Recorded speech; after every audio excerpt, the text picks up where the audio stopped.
অবশেষে বাংলাদেশ দল সিরিজ জিতলো এবং 2-1 ব্যবধানে। মানে যে জায়গায় 0-1 পিছিয়ে ছিল বাংলাদেশ, সেই জায়গায় 2-1 সিরিজ জিতল বাংলাদেশ।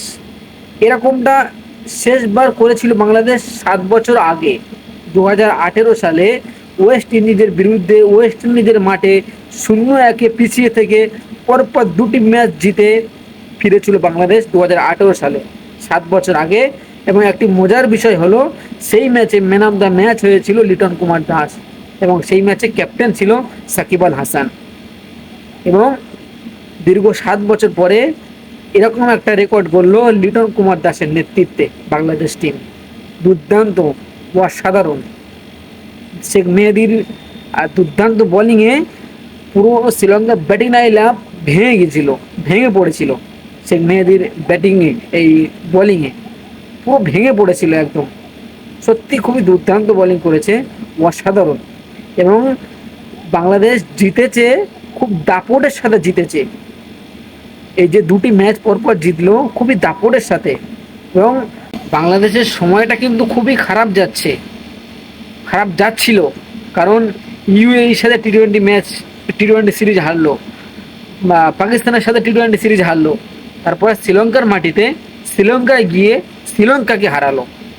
বুঝতে পারছেন কতটা অসাধারণ কামব্যাক বাংলাদেশ টিমের, দুর্দান্ত কামব্যাক। দীর্ঘ 7 বছর পরে এরকম একটা জয় পেল বাংলাদেশ, যে 0-1 পিছিয়ে থেকে পরপর দুটি ম্যাচ জিতে সিরিজ জিতলো। দুর্দান্ত হয় বাংলাদেশ। এরকম টিম, এরকম খেলা, এরকম দুর্দান্ত ইনিংস বাংলাদেশ ক্রিকেট ভক্তরা দেখতে চায় আপনাদের কাছে, তানজিদ তামিমের কাছে, লিটন কুমার দাসের কাছে, শেখ মেহেদির কাছে, তাওহিদ হৃদয়ের কাছে। এরকম ম্যাচ দেখতে চাই ভাই। আপনারা এরকম খেলে যান। ক্রিকেট ভক্তরা আপনাদের পাশে আছে, আপনাদের সাথে আছে, আপনাদের মনেও আছে বাংলাদেশের ক্রিকেট ভক্তরা। দুর্দান্ত তানজিদ তামিম যে ব্যাটিংটা করলো, সত্যি বলছি, যে একের পর এক ছক্কা মারছিল, খুবই দুর্দান্ত, অসাধারণ। কি ছক্কা আর কি টাইমিং, সত্যি দুর্দান্ত। একের পর এক ছক্কা, যেন মনে হচ্ছিল মাঠে বিরাট কোহলি চলে এসছে। সত্যি বলছি, দুর্দান্ত, অসাধারণ, ব্রিলিয়েন্ট। এই যে ম্যাচটি জিতলো, এই ম্যাচের প্লাস পয়েন্ট কথা বলতে পারবেন আপনারা? আমি মনে করি এই ম্যাচের প্লাস পয়েন্ট হচ্ছে লিটন কুমার দাসের ফর্মে ফেরা। আগের ম্যাচে 50 বলে 76 রান করেছে, এবং এই ম্যাচে আপনারা হয়তো বলবেন এই ম্যাচে রান করতে পারেনি, তাও কিসের ফর্মে বলছেন আপনি? 26 বলে 31 রান, ভাই তাও অনেক রান। ধারাবাহিকভাবে যে লিটন কুমার দাস ডাক মারছিল, তার থেকে অনেক রান ভাই। লিটন কুমার দাস যখন ফর্মে ফিরবে, ভাববেন বাংলাদেশের দলকে আরও উপরে উঠবে লিটন কুমার দাস যখন ফর্মে ফিরে। তবে লিটন কুমার দাস ওই 26 বলে 31 রান করেছে, যে তানজিদ তামিমের সাথে যে পার্টনারশিপটা হয়েছিল, ওখানেই ম্যাচ বেরিয়ে এসেছিল। দুর্দান্ত, অসাধারণ, ব্রিলিয়ান্ট বাংলাদেশ দল।